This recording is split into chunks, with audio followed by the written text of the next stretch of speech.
Meaning of disbar. Disbar. Disbar. Disbar.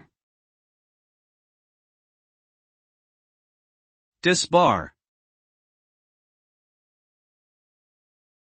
The term disbar refers to the act of removing a lawyer from the practice of law due to a violation of professional standards or unethical behavior.